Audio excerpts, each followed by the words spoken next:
Welcome to Behind Every Booking, the podcast that unlocks the potential of your hotel business with insights, stories, and strategies for success. I'm Radka, your host, and I'm thrilled to take you behind the scenes of the fascinating world of hospitality. Let's dive in. I've dedicated my career to helping hotels optimize their revenue and create unforgettable guest experiences. So, what's coming up on Behind Every Booking? I'll be sharing real-world success stories from my clients. We'll dive into actionable strategies for increasing direct bookings, optimizing revenue, and streamlining operations.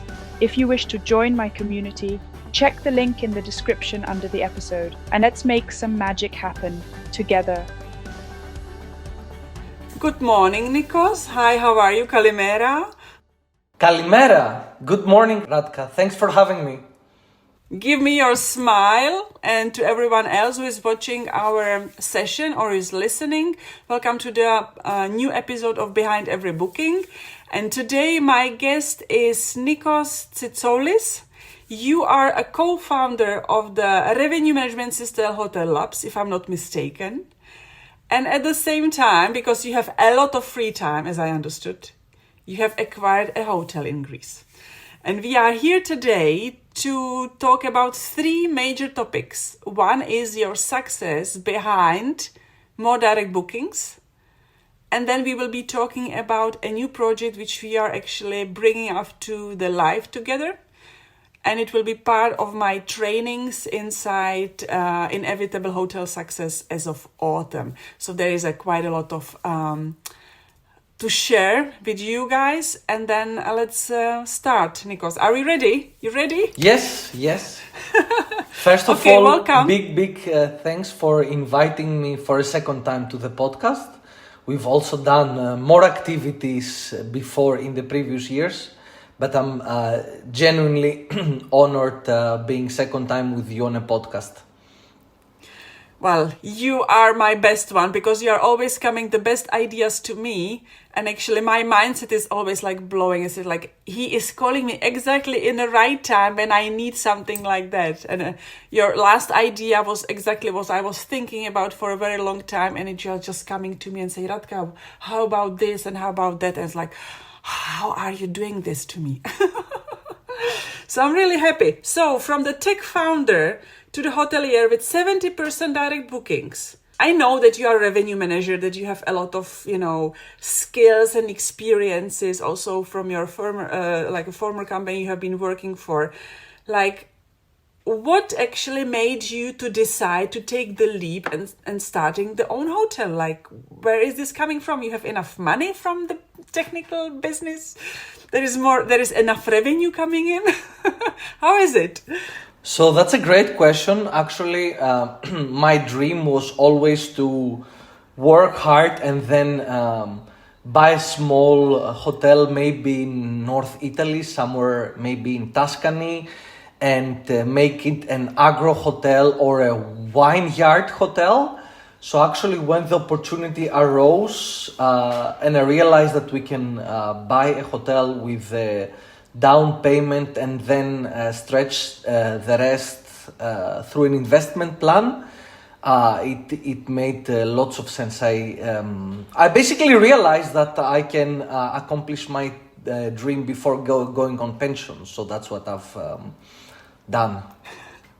Yeah, that's right, because you always told me that your goal is to retire by 50, 60? No, 50 it was, I think. And then basically have this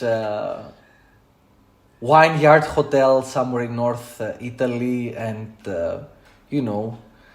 just do something a little bit more discreet and behind the scenes. Oh, it's lovely. Okay, it sounds just perfect to me. So tell me, what surprised you the most when you entered, let's say, this hospitality hotel management, really like doing the job, and from the tech background? Because one thing is, as a technical people, like when we have that, when we really love the technology in hospitality, we know what to do, what is working, what is not working. But then you are on the grounds, you do the job, and now you say, well, this is what I didn't know, and this, or maybe I have not expected that. What was the biggest surprise for you? Great, great question as well. So you see, during most of my career, I work in big hotels or in small chains. The smallest hotel I worked was 280 rooms. And by being always a specialist, I would see the hotel from the eyes of a specialist. As a revenue manager, my job was initially pricing, forecasting, etc. Then in other hotels, it was also managing the team on reservations, but it was always within this field. Becoming a hotel owner, I realized that I'm not only a revenue manager now, so it's not only the numbers of ADR, RevPAR, but to make these numbers, we actually need to build a product. We need to have great customer service. People need to be happy, and it's so much more about rather than counting numbers on Excel. So I had to say, okay, I shouldn't be only the revenue manager, I should become a little bit more human, because for this to work, everything should start from a great customer experience.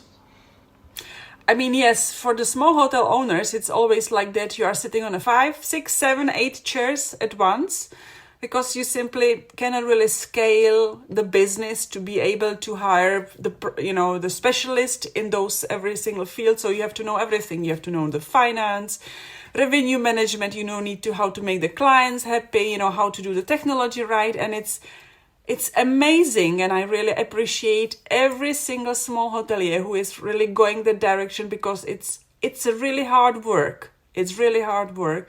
And sometimes this is why the hoteliers are struggling in one of those chairs, actually, they are supposed to occupy and have, the knowledge about.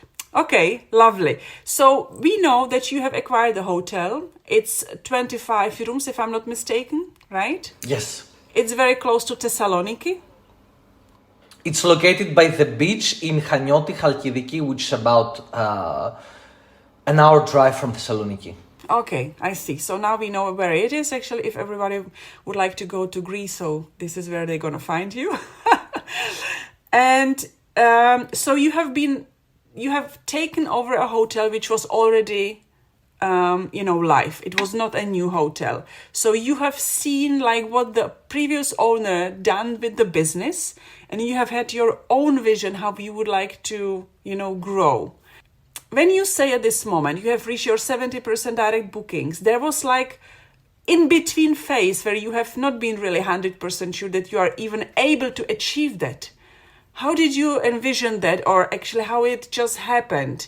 What kind of steps have you taken? Can you just give us some kind of 5 steps, like what you have done very quickly to see like, okay, this is the path everybody can take?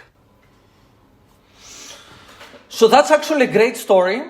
I have a business partner, and the business partner knew a really good architect, and basically we knew that for this project to be sustainable, Radka, we need to renovate and we need to increase ADR, because otherwise this project would just not be sustainable. So having really big rooms at the hotel, leisure hotel, where the smallest room is like 32, 33 square meters, make it a really good product for people that want to stay, to come to Greece and stay longer, like a week or 2 weeks or even 3, because you wouldn't really want to squeeze yourself 4 people, 2 adults and 2 children in a room of 22 square meters for your annual holidays, by the way, and also pay a ton of money on that. But it played a crucial role that we work with an architect, a designer, to basically be able to visualize what we can create. And then we discuss that with different focus groups. So we discuss that with people that have been before in the same hotel. We discuss that with people that have been in other boutique hotels in there. And we said, okay, how would you look if we would turn this property into this? And then we show them all the 3D rendering. So that's how it started.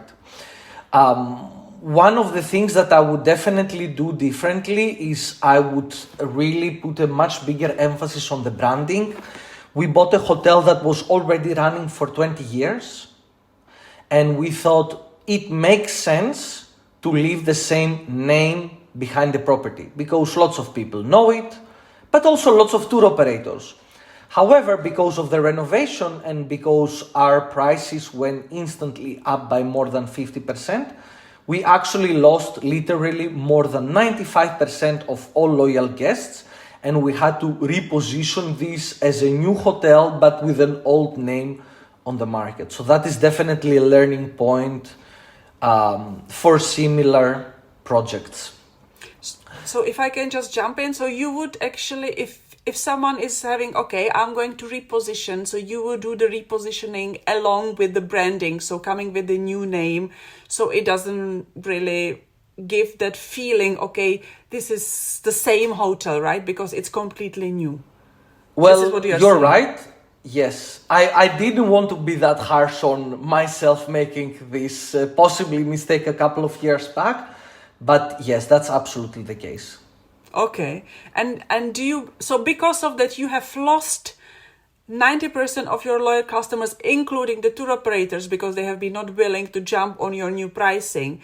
It just gave you the opportunity actually to starting a property as a new property. So you have had new playground and you can structure, doing the changes like very quickly because there was no attachment or no negotiation what we do with 10% increase, right?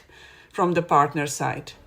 Correct. So actually starting from the business plan, we were targeting for majority of individual bookers and less tour operators and wholesalers because they can drive significantly your ADR down. And when it's a seasonal hotel, not working full year and you only have 25 rooms, every single 10% more or less on ADR make a big impact on profitability by the end of the year. It's not like having 350 rooms running 12 months per year and then just underselling 10 rooms accidentally. That won't have any impact on the annual profitability, but you're very right. We started from wanting to achieve more individual bookers.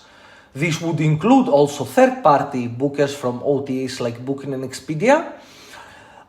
In the year number 1, we achieved 43% direct bookings, which was still amazing for me, and I actually never expected that. That was not in the plan, and I'm proud but also very humble that this year with the help of few people, including our external marketing partner, we have just surpassed 70% in direct bookings.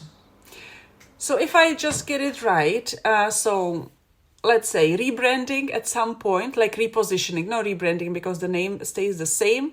We have a new position on the market. We have higher prices. Let's say you said roughly 50% plus minus. It depends on the season. You have completely new strategy. You have completely different segmentation because of that repositioning and price increase. So you have, your mindset has been actually elevated to that level that you can achieve this directly. You have set up all your prices on OTAs and also on your website. So when it comes to the technology, because you are co-owning a revenue management system, and we have been talking about that, every single wrongly set price in your small property has absolutely tremendous, let's say, outcome into your GOP and your profitability. You really need to precisely price your rooms.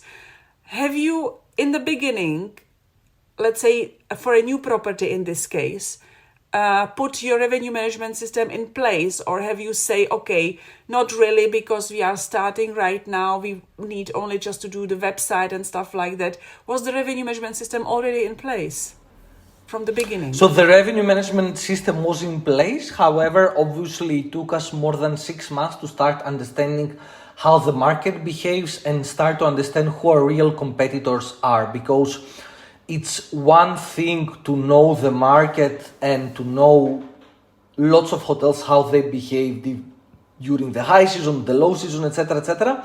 But for me, that was a totally new project. Therefore,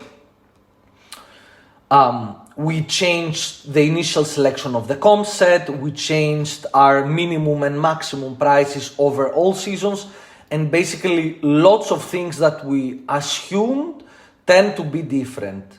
in the low season, for example, we ended up selling quite substantially lower than we were expecting, but also at the very same time we were able to sell significantly more expensive our premium rooms, our family rooms for a quadruple occupancy in the high season as well. So there was all over small little details that we had to fine-tune. So it was really great to be able to observe all the patterns and changes in behavior of my competitors by using Hotel Lab, but I would always have to go and feed this information back to Hotel Lab. As I was learning myself, I also had to pass this information to Hotel Lab as well for it to pick up, and we start basically shifting the strategy. Okay, it's amazing. I really like these kind of processes. This just happened to me when I just overtook as a revenue manager at this moment, like outsourced revenue manager, 3-star property in Prague. And I've also completely changed the pricing strategy, even though there was only internal change of the revenue manager, because the former revenue manager has a completely different strategy than I have. And I have, within, let's say, 2 or 3 weeks, I have changed the lead time. I've changed the way how the clients has been booking, even though I have not done really that much, only with a different price point and a different approach to the market. So it's really great to see that you also have the same experience. At the same time, having, the benefit of using the revenue management system, because not everyone is, using it, which I found at some point really sad. Because it really gives a lot of, insights, especially when you have to understand the new strategy or coming up with the new tactics for your new hotel, right? Yes. Okay, so you have done the repositioning, and then let's say the increase in direct bookings up to 70% has been coming in the waves. You have been changing strategies. How about, you mentioned a marketing agency? Like what does it actually mean for you? It means they have been, running the ads, or they have been helping you to build the website. What was your approach in this case towards them? So during my tenure before Hotel Lab with a global technology provider, Radka, I realized the following. It is a very common challenge within small to medium-sized hotels that they outsource marketing-related activities to multiple partners. For example, it is very typical that a 30 or 50 or even 80-room hotel might select one vendor for the website, and then another vendor for the booking engine. But sometimes the company that made our website, they're not really great or super specialized in social media, so they will have another company running the social media. Then you would have maybe an in-house marketing assistant to send newsletters, communication, and stuff. So very often, hotels ending up fragmenting their direct digital marketing strategy and having 3, 4, or even more dedicated partners. So during my tenure with this global technology provider, I realized the following.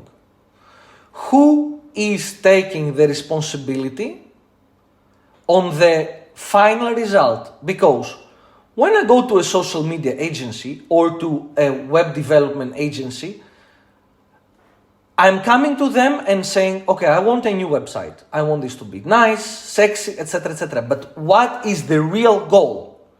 The real goal is to get more direct bookings. It's not just to have a nice, fancy website just in order to have it, right?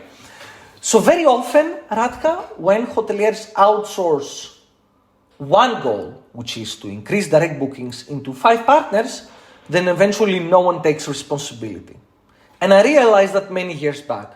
The web agency will say, no, the website is great, but the booking engine isn't that good.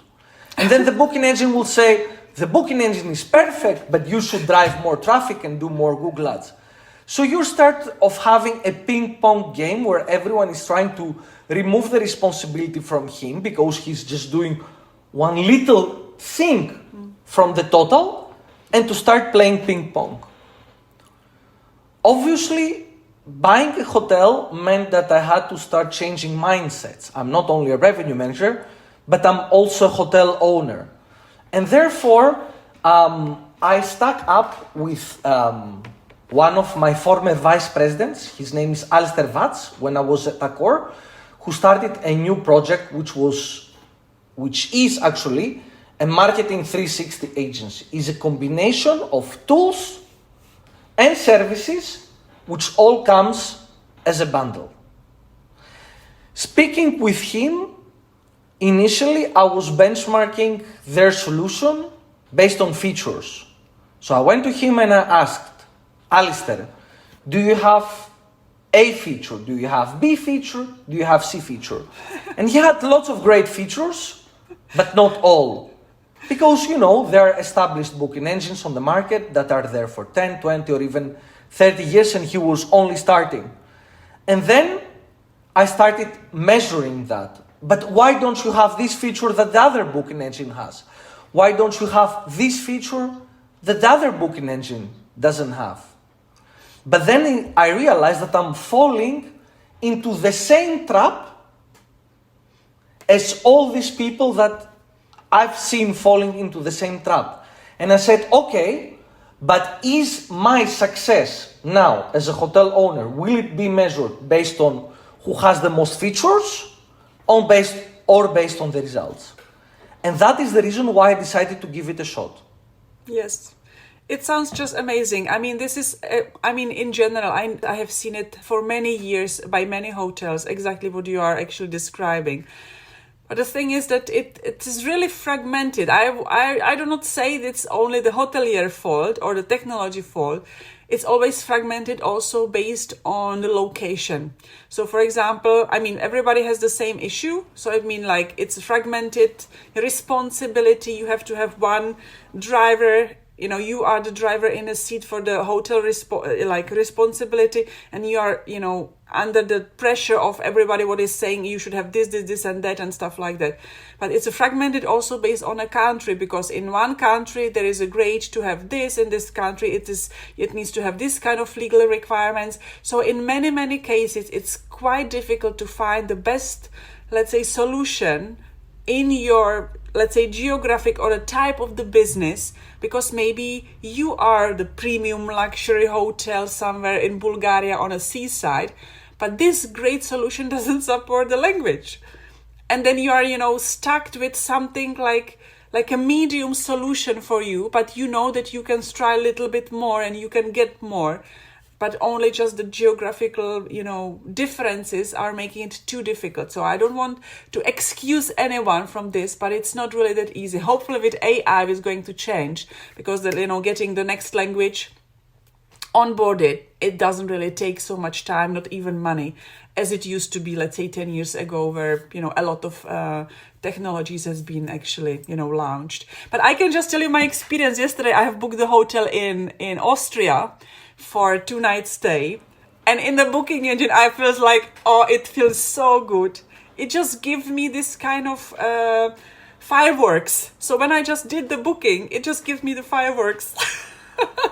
Wow. Yeah, hooray. And I was like, oh yes, this is what I like. I want to have it as well. It was so amazing and it felt so good. I was like, okay, can I make another booking? This nice. kind of so there is so many lovely features you can have. The question is if you are getting the bookings, right? At the end of the day. Yes, that's the only thing that matters. So let me just go back, because we have a lot of hoteliers who are still relying on OTAs, and I'm not saying it is right or wrong. I'm just saying, okay, it is there. We know with the AI there is going to a change come very soon, very quickly. But it still feels like it's very, very easy just to feed my rooms, give the pricing on OTAs, and not taking this, let's say, more challenging path in terms of, talking to the agency, doing this and that. Is there something you would like to say to a hotelier, guys? Hey, think long, don't go short. How did you feel about that? So first of all, before answering the question, I would just want to tell you that I actually started my career from marketing before ending up into revenue management. But I always felt that, digital marketing is becoming a little bit way too technical. and instead I was a bit more commercial, so that's why I shifted into revenue management. However, what I realized with my personal experience with the hotel is that people are always stuck into day-to-day activities, taking decisions. Oh, demand is decreasing.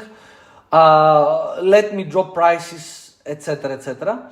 That they don't have time to make a step back and just to see the whole picture. Radka, what you can get as an outcome from making a step back and seeing the strategy and the 360-degree picture is much bigger than always focusing on the small little things that are just in front of you.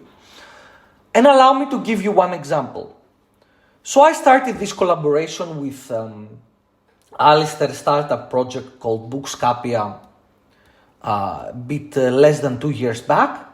And initially, because of local Greek PMS, local Greek channel manager, startup booking engine, etc., I couldn't find a way to connect to meta search engines.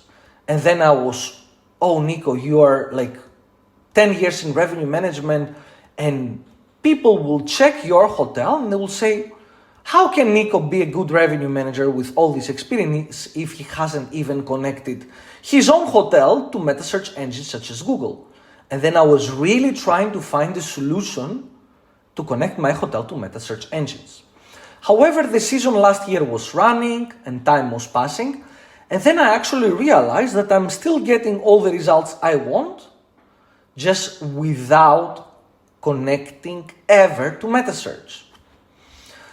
Now, my assumption was the following, that if people would see, or actually no, let me take a step back.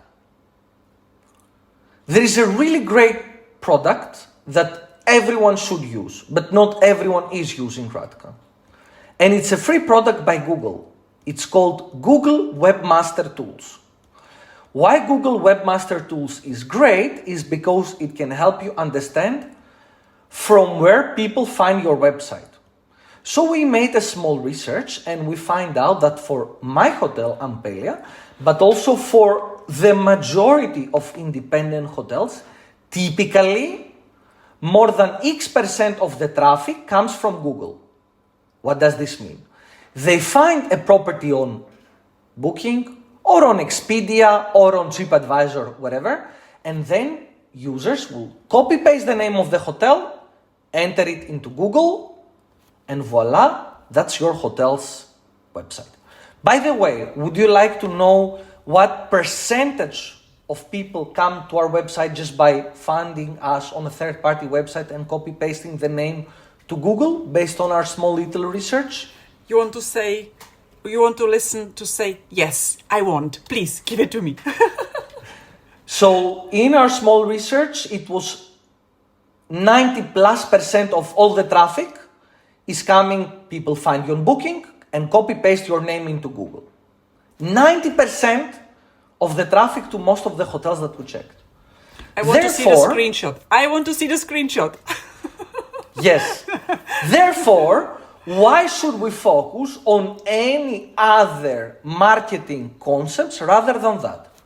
One, we need to ensure we have a good visibility on OTAs, including Booking. One.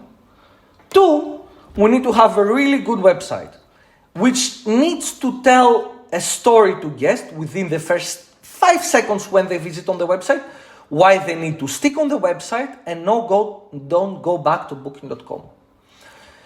So recently I made a post on LinkedIn a few weeks back where basically I mentioned the following reasons why maybe not distributing directly to meta search can actually be beneficial.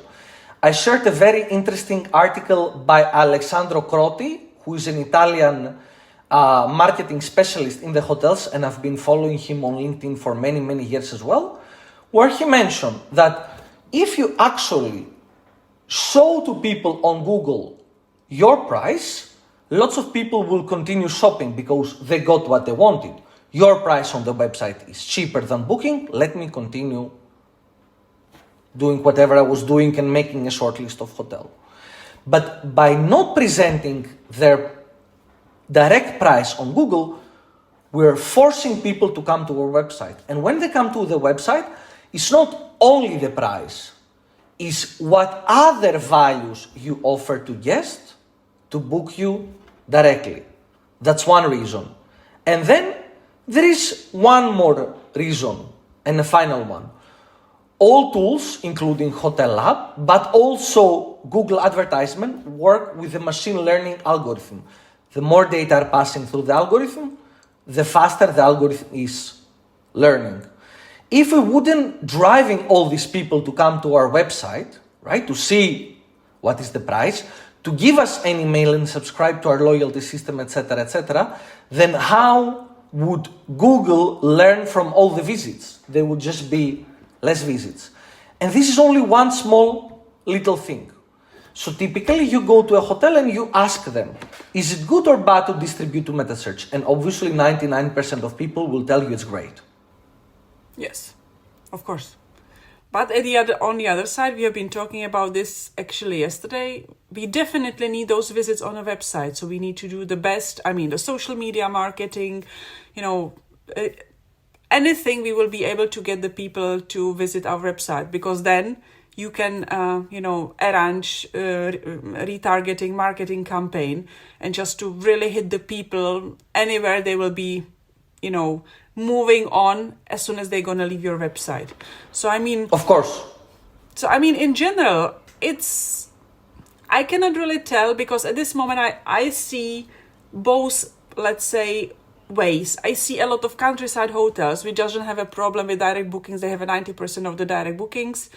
I see hotels, or have been working with the hotels, no matter what they do, even though they have a special conditions, better cancellation policy, better payment policy, even better price, they are still stick to the OTAs. So I believe it's always valid in terms of which hotel you are, what is your pricing strategy, how you promote yourself, how you position yourself, how do you work on post-stay marketing, how you are collecting the GDPR consent and all these kind of things, and how you can make it the absolutely amazing marketing ecosystem in terms of, keeping the people on your website and, and everything, engaging with your brand at any given time of the journey, before, during, or even actually after.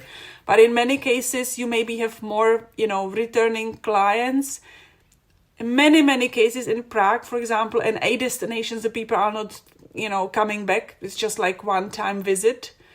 I believe it is always, we have to see it in a very, let's say, we have to be very critical at some point. But you can definitely, at least A destination, they can definitely run minimum 10 to 20% direct bookings. And who is having less, then it's really leaving, all the potential to the others and just, giving up on the own responsibility. This is actually my outcome. So I would not really in a city center of the A destinations, I would never be okay with 5% direct bookings, never.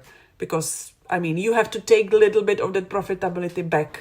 This is, I think, very And crucial. there was one more interesting idea into this particular subject is, how do we make the OTAs, including Booking, Expedia and the rest, love us and push us all the way up to the ranking, even if eventually we will be stealing lots of their traffic and converting it directly. And I think that if we find our sweet spot on how to basically not damage the relationship with the OTA, to have higher ranking, and then get these people to book directly with us, it can significantly help us to decrease any advertising costs. And just for the sake of reference, we've achieved this year 70% direct while having spent less than 1,000 euros on Google advertisement. It's amazing. That's all. Yes, That's all. Congratulations. It's amazing. So you would say your recommendation is not to be listed on a meta search, and really make sure that the people will be visiting your website. And as you confirmed, they are visiting your website by typing the name of your hotel in a search engine and visiting your website actually, and then making These are also only some practical examples of the total strategy, but this, Radka, is not the total strategy. These are the breadcrumbs which help me fuel the machine, but this is not all.